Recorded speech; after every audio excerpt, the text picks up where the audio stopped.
Welcome everyone to the Wellness Support Group. We'll be covering the cholesterol lie today, and I've prepared some slides for you that I will share with you. And let me go to that. I can share my screen, and this is just an amazing presentation in terms of information. So let me get this here and get these slides up with you, and we can walk through what is known as the cholesterol lie. Most people do not know this about cholesterol. They think and have been told that cholesterol is a bad thing. In fact, the two biggest myths that I hope to eliminate with this presentation is the fact that you've been taught that a low-fat, high-carb diet is good. It is not. Just the opposite. You want fat in your diet. You want low carbs because it turns out that the carbs are the problem. And the fact that cholesterol is bad, cholesterol is not bad. It is actually wonderful. And study after study in the scientific community, and I'll share many of them with you, demonstrate that high cholesterol is what you're after. It protects the brain, and it protects the heart, and it increases longevity. And the science is very clear. Even some of the studies that were reported back in the 1980s, when they decided to make cholesterol a bad thing, clearly show in those same studies that high cholesterol is what you want. And so I'll share that with you also. High levels of dietary fat are proven to be key to your health, and especially brain function. Now, we don't want you eating any of the processed fats, the hydrogenated and trans fats. Those are man-made fats. We're not talking that. We're talking in the natural saturated fats, things like avocado, coconut. Those kinds of fats are proven now, and the government, the U.S. government, has eliminated all restrictions on the amount of fat that you can eat. So they didn't come out and say, it was, we made a mistake. For 60 years we've been telling you the wrong thing. They just stopped talking about it, and they dropped all the requirements on it. So you're now able to eat as much fat as you want. And it turns out that's a wonderful thing. Now, the most important study was the Framingham Heart Study that affected cholesterol and why people thought heart disease is related to cholesterol. This was a study in Framingham, Massachusetts, thus the name, where they looked at 5,000 men and women back in 1948, and they followed them throughout their life and documented things that they saw in their disease and the prevalence of disease. In the mid-2000s, so about 50 years into the study, researchers from Boston University decided to take a look at total cholesterol levels and cognitive performance to see if there was a relationship between cholesterol and brain function. So there were 789 men and 1,000 women still left out of that original group, and they started to follow them. They were all free of dementia and stroke at the beginning, and they followed them for 16 years. And they would test them every 4 to 6 years to see how their cognitive, they would look at their memory, their concept formulation, concentration, attention, abstract reasoning, all kinds of things, organizational ability, all features that are lost and compromised in Alzheimer's. And so they published the initial findings in 2005, and the findings stated this: there was a significant positive linear association between cholesterol and measures of verbal fluency, attention, concentration, abstract reasoning, and composite score measuring multiple cognitive domains. That's a lot of scientific talk that says if the higher the cholesterol, the better they did on these brain tests. And that was going against the dogma of the time that low cholesterol was what's important. In fact, they said people that had a desirable total cholesterol under 200, they performed less well than anybody else. The ones that had mid-level cholesterol, and even the ones that had high total cholesterol over 240, the ones with the lowest cholesterol were the worst performers. And so they concluded that lowering naturally occurring total cholesterol levels are associated with poor performance on cognitive measures. People with the highest cholesterol levels scored higher on cognitive tests than those with lower. So this is huge and flipped the whole conventional wisdom of the day, that cholesterol is definitely what the brain needed. And so all of these cholesterol lowering drugs, Lipitor, Crestor, Zocor, and others, as they reduce cholesterol and trying to be effective in fighting inflammation, they turn out that they lessen brain function and they increase the risk for heart disease. The brain requires cholesterol to thrive. Neurons in the brain don't generate enough cholesterol by themselves, and they need cholesterol being sent to them in the bloodstream. They need you to eat fat so that you can have this cholesterol in your body. LDL, which most people know is the bad cholesterol, it's not even a cholesterol molecule. And there's nothing bad about LDL. LDL is a container. It carries cholesterol. It's like the taxi cab. It carries people to their destination. So this taxi carries cholesterol to different locations throughout the brain and the body. And there's all kinds of them, all these different colored taxis. There's HDL, there's VLDL, there's all kinds of these taxis. But LDL is the one that's gotten labeled as being bad, and it's not even cholesterol. The thing turns out to be that oxidized LDL is the problem with coronary artery disease. And when I say oxidized LDL, so this taxi cab, this LDL taxi cab, gets rusted. It gets rust on the fenders and the doors, and it doesn't function as well. The metal gets brittle. And what is oxidized LDL? It's actually sugar, glucose, attaching itself to these carriers. So when sugar attaches to LDL, it changes the LDL, it changes its shape, and it's less useful in the body. It scrapes along in the body, causing inflammation and damage. And this is the problem, rusted taxi cabs. But the taxi cab by itself, this is what it looks like. And when it's healthy, there's nothing wrong with it. It's the container that carries cholesterol. And the main message is inside the taxi cab, the cholesterol, there's nothing wrong with it. It has never been the problem. Cholesterol is not the problem, but they thought it was. And so there's a whole lie about it. It's actually when sugar gets onto these taxi cab, this container LDL, and changes its shape and hurts its function. It's called oxidized LDL in the literature, but that's all due to sugar rusting this container out. And so the container is not even cholesterol. It has nothing to do with cholesterol. That's the main point. And this has been repeated in study after study. Researchers in the Netherlands talked about how the higher levels of total cholesterol were associated with decreased risk for Parkinson. In a 2008 study in a journal called Movement Disorders, they said the people with the lowest LDL, the bad cholesterol, were at increased risk for Parkinson's disease, 350% risk. So the lower the cholesterol, the higher the chance of getting Parkinson's.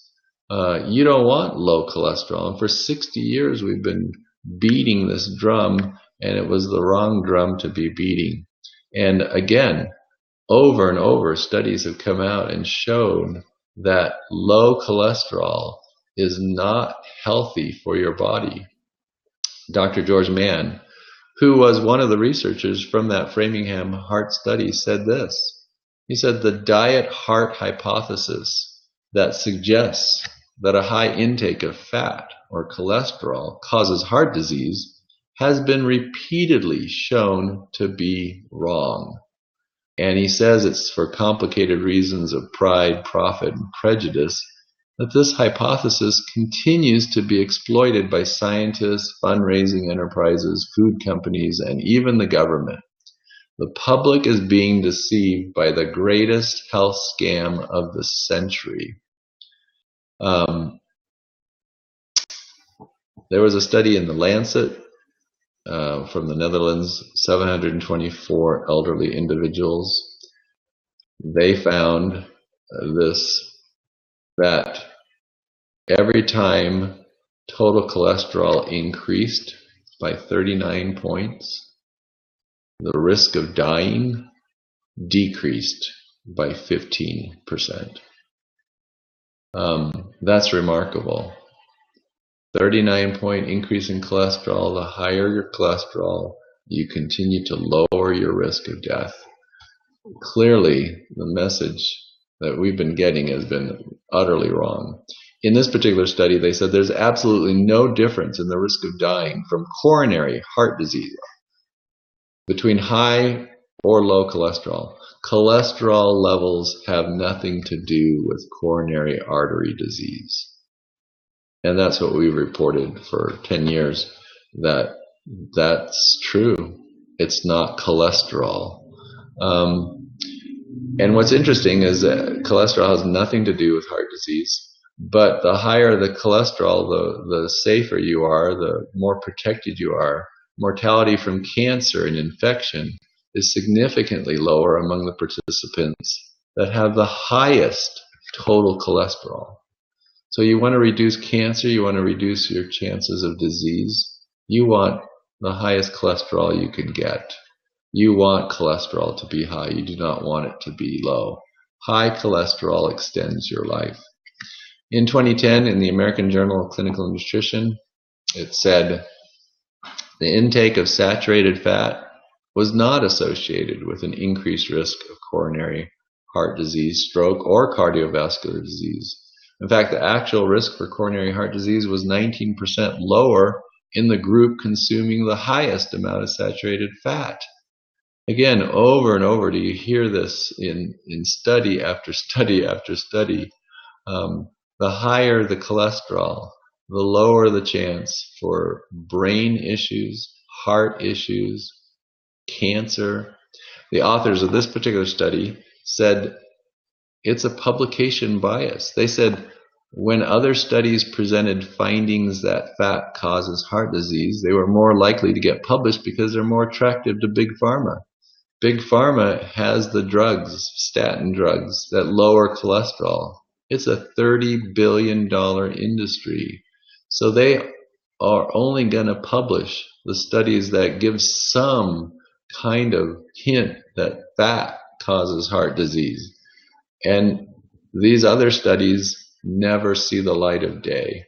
There are hundreds of them, but they don't get published, and they get published, but people don't know about them because they're not being promoted by Big Pharma.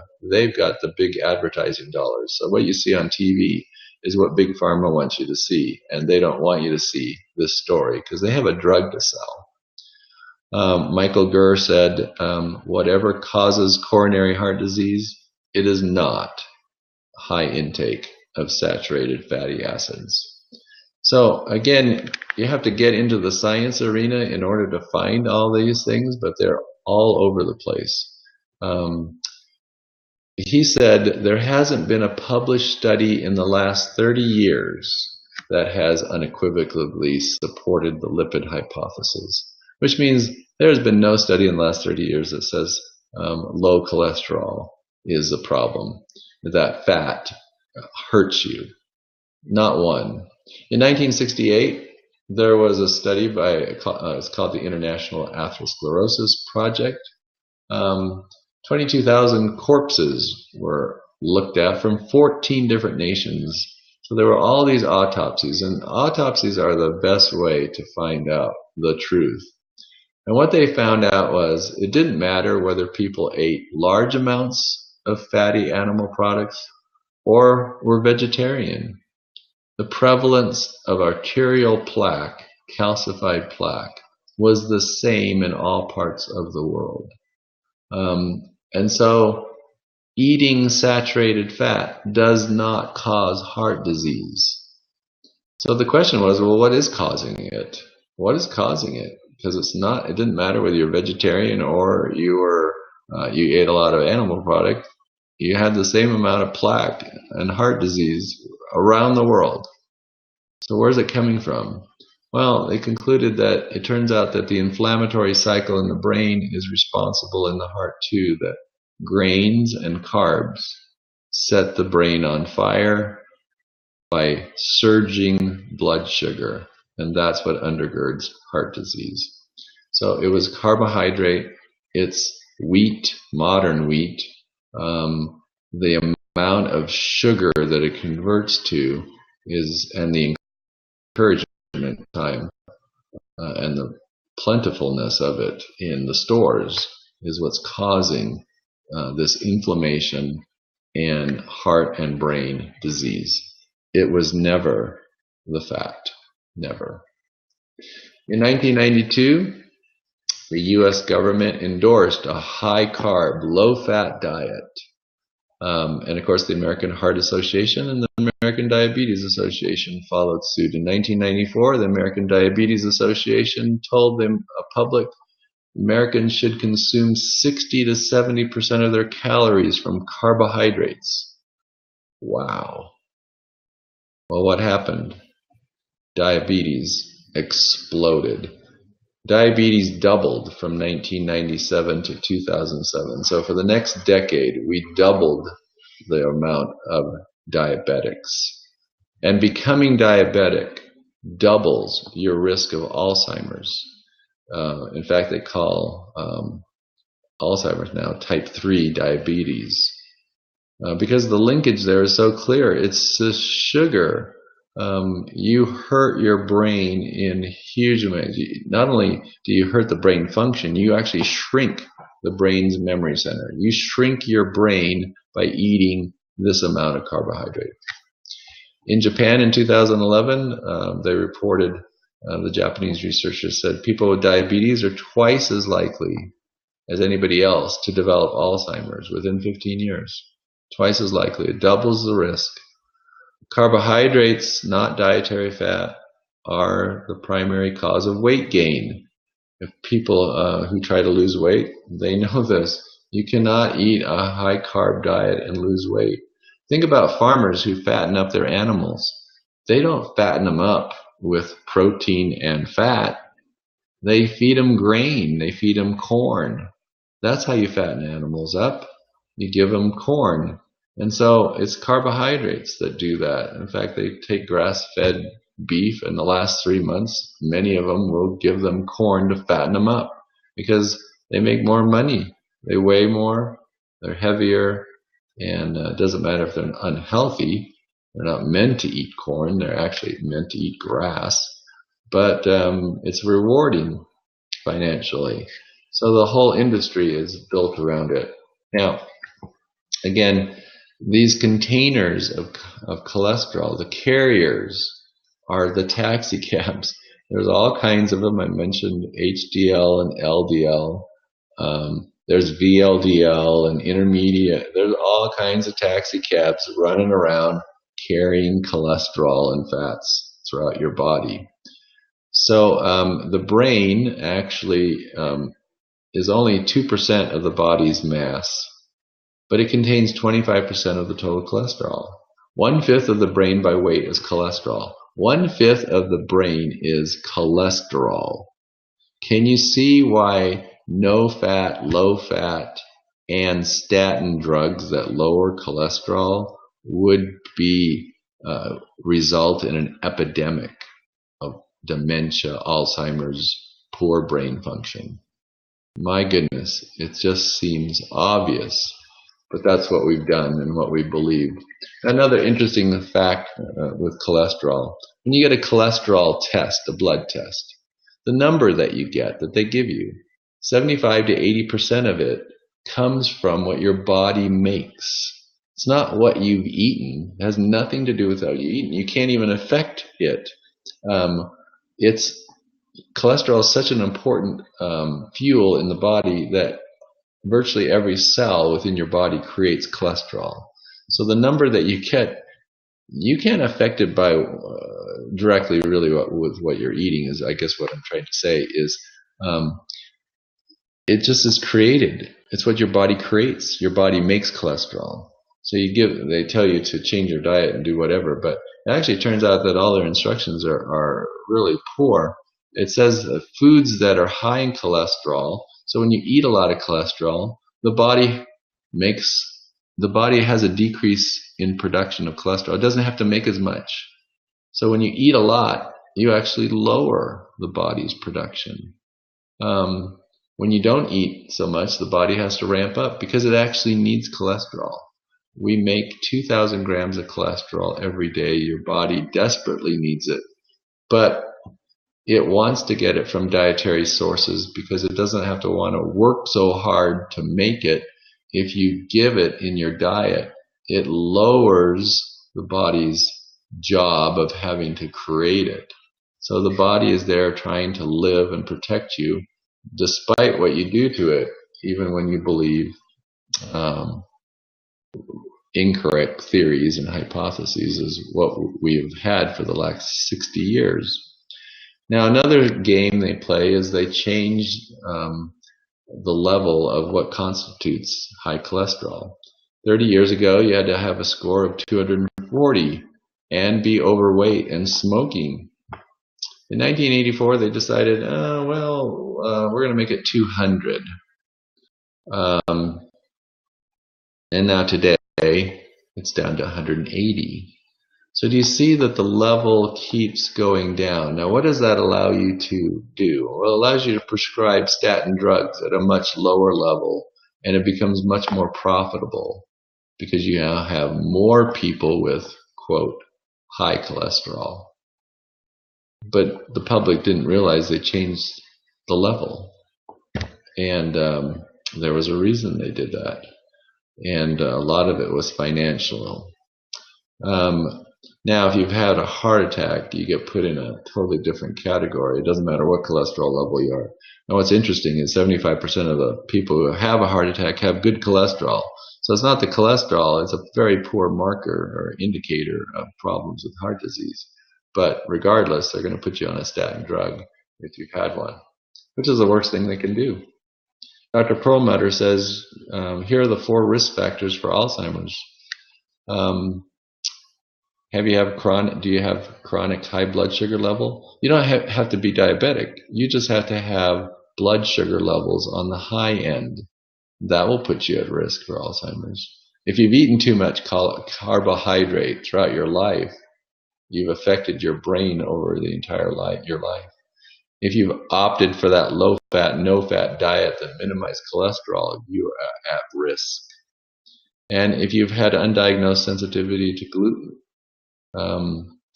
so this gluten sensitivity and the low-fat, no-fat diet represent what could probably be called the greatest, most under-recognized health threat to humanity. So we talk about gluten problems in our class. The low-fat, no-fat diet we don't mention in our class, but we've talked about it in several other venues. This has caused serious problems for people. Now, a little word about eggs. Over the years, it's like eggs are good, eggs are bad, eggs are good, eggs are bad, and the public has no idea. So I'm going to tell you, eggs are amazing. You want to eat them, but you have to eat them carefully in a certain way. The most nutritious part and the most nutritious way is to eat them sunny side up. Now, I know a lot of people don't like that, but when you eat them sunny side up, you don't heat. The yolk is virtually all cholesterol. It's wonderful cholesterol. It's a great source of cholesterol. And so eating an egg sunny side up, now when you scramble it or you fry it hard, you're heating this oil. You are making the oil go rancid. When you heat oil, it goes rancid. And that's what causes heart issues and damage inside your body. Rancid oil is not something you want to eat. So be careful. Yes, eggs are wonderful. It's almost the perfect food, but you want it sunny side up if you can, if you're going to eat them. You don't want them overheated. HDL is protective of heart disease and brain, as we mentioned. And this is more on eggs, and so I think I've mentioned everything here. So HDL is the kind of great and wonderful cholesterol that you definitely want to have a lot of. But HDL, again, the cholesterol has little to do with atherosclerosis. It was just a convenient measurement tool. That's why people started measuring it, because it was easy to measure it. But it wasn't the cholesterol, it was the carrier, the lipoprotein. They couldn't measure directly, but that's what they were doing. And it turns out, as we figured it out better, it's oxidized LDL particles that are that create inflammation, glycation, which leads to dementia, leads to heart disease. And so heart disease is a huge problem. For 50% of the men and 64% of the women, the first symptom they have that they have heart disease is cardiac arrest, and that means you died. So you're dead. You can't change your diet. So for over half of the men, or half of the men and over half of the women, there's no chance to change it. So you have to be preventative. You have to understand how it works. Again, it's inflammation and that oxidized LDL. It's not the cholesterol, because 75% of the people with a heart attack have good cholesterol. It's not the cholesterol. Many articles promoting cholesterol lowering measures make reference to a summary in a particular major article in the Journal of the American Medical Association. In 1987, it was a Framingham study, and it was published, and they compared cholesterol and heart disease. In the summary, they made it sound like it was all cholesterol, and that lower cholesterol was good.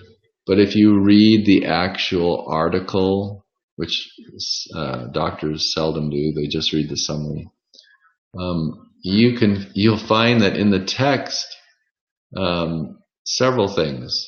The actual text said that half of those who had heart attacks had low cholesterol. So having low cholesterol does not keep you safe from heart attacks. Women with low cholesterol die as often as women with high cholesterol. Cholesterol was not the measure. That's what they're saying. In the text, it was not cholesterol, but somehow in the summary, it became all about cholesterol.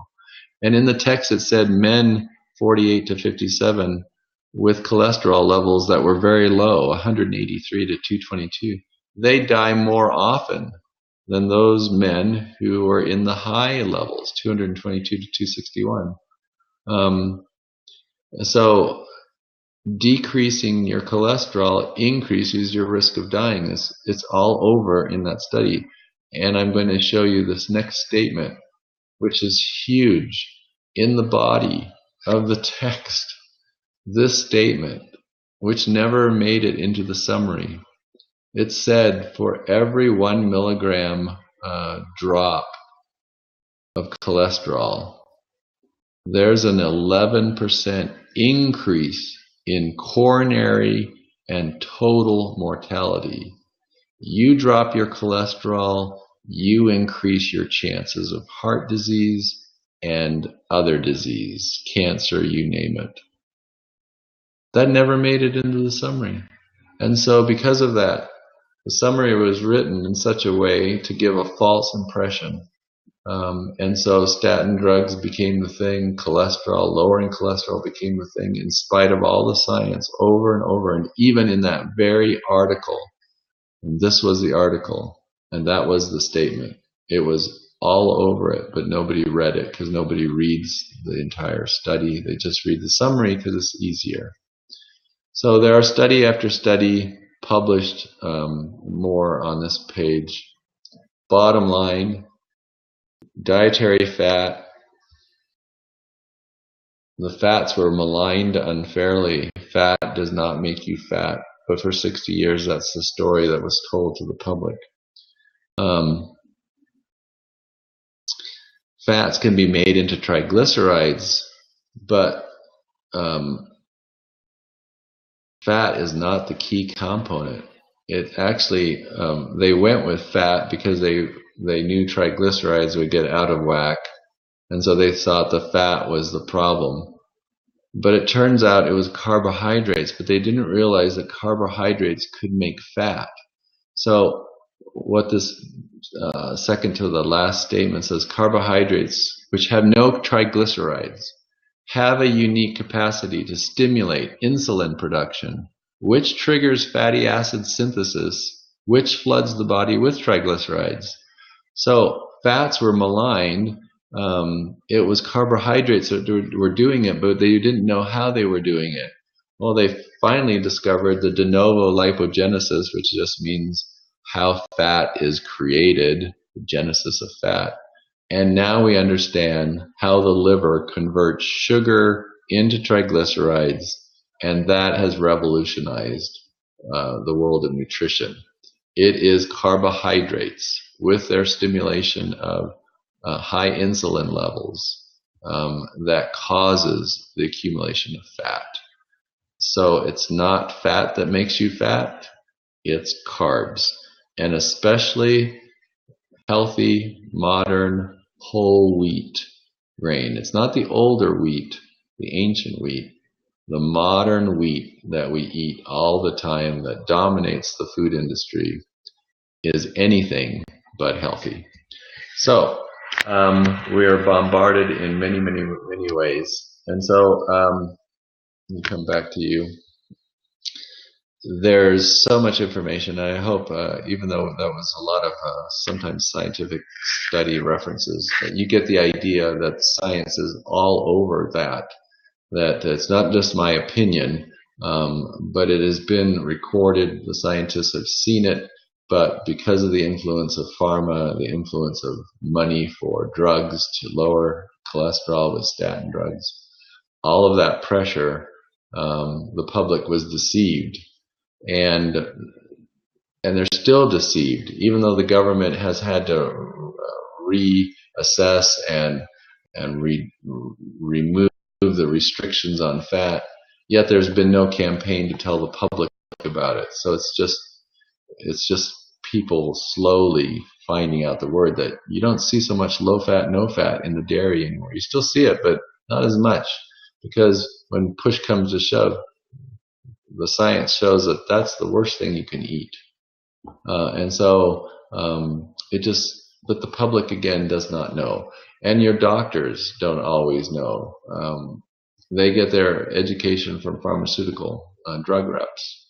And so it's a hard go, and it's still a hard go. They don't want to lose the money-making machine. And so the public needs to be aware, and so I hope that this is helpful if you can share it with those you love and care about when they are worried about their cholesterol, when the doctors kind of scare them to death. You want high cholesterol. Do not go after low cholesterol. That will damage your brain and damage your heart, increase your risk for cancer and a multitude of diseases. You want the protection that cholesterol affords you. So that's the message, and it needs to be said strong and clear. Thanks for your time and attention, and I wish you the best and wish you health.